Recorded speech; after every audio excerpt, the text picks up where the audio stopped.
Students at Boise State are calling on administration to do more to put an end to racism on campus. 6 on Your Side's McKenna King teams up with Boise State's Jimena Bustillo of The Arbiter to speak with students and administrators at BSU and other colleges around Idaho about the fine line between freedom of speech and hate crimes. Racial discrimination is an issue on college campuses across the nation. Nearly 1,100 hate crimes at schools were reported to the U.S. Department of Education in 2017. But the real number of incidents of racism is likely much higher. The Boise State Arbiter dove into this, and their reporting caught our interest, showing discrimination is happening on Boise State University's campus.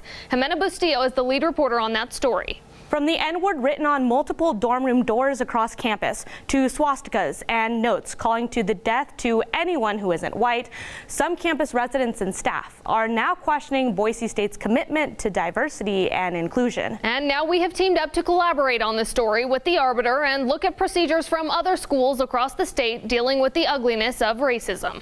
Students don't feel comfortable living on campus anymore. When I first moved into Chaffee last year, the RA that checked me in didn't know what to do when they saw a swastika drawn on my door deck. Racist incidents are no longer flying under the radar at Boise State University. I don't really feel comfortable being on Boise State. They came to my floor and they wrote explicitly racist messages specifically targeted towards people of color, specifically black people. Boise State students of all races are speaking up after an incident last November in on-campus housing. Notes were found on the 4th floor near the hall's positivity, a decoration meant to boost spirits during finals week. The notes, however, were anything but uplifting. I was just kind of told to erase it, just like what happened when the hate notes were found in Kaiser. They were told to throw them away, just what happened in Towers. They were told to erase the board that said a racial slur. This is consistent behavior by housing. Boise State does have a protocol when it comes to situations like this, including calling campus security, reporting to university compliance, and notifying leadership. They also file reports with law enforcement. My resident director found these notes and he called Boise Police Department,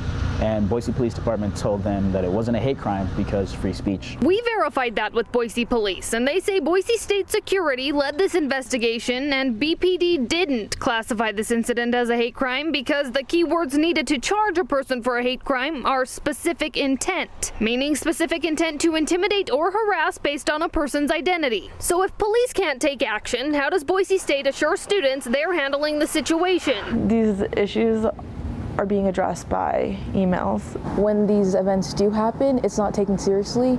An email is sent out saying, oh, there's an investigation going on, or oh, we're looking into it, but that's it. Ultimately, students are left dissatisfied and fed up with racial discrimination just being swept under the rug. In The Arbiter's reporting, we found students felt a lack of support for marginalized populations at Boise State. It was a call for action. And if a single person is not enjoying their experience here at Boise State, change needs to occur. The director of housing says he appreciates how the article illuminated the work Boise State still has left to do, which he says is their top priority. Boise State, I don't think, has an adequate protocol when things like this happen, because even I'm kind of puzzled. And other Idaho schools will tell you that training is essential. Northwest Nazarene University in Nampa says their RAs are at the forefront on how to handle racially charged confrontations. We also asked the College of Idaho whether racial discrimination had ever been a problem on their campus. They say every school has experienced similar incidents, and if they say they don't, they're fooling themselves. Our RAs work with our residents through these one-on-one meetings that happen throughout the course of the year, and we call them summits. In Moscow at the University of Idaho, they say peer-on-peer racial discrimination, while rare, happens there as well. An important part of their protocol is their Vandal Care online reporting system. They also require 24 hours worth of training for residential assistants. Boise State's director of housing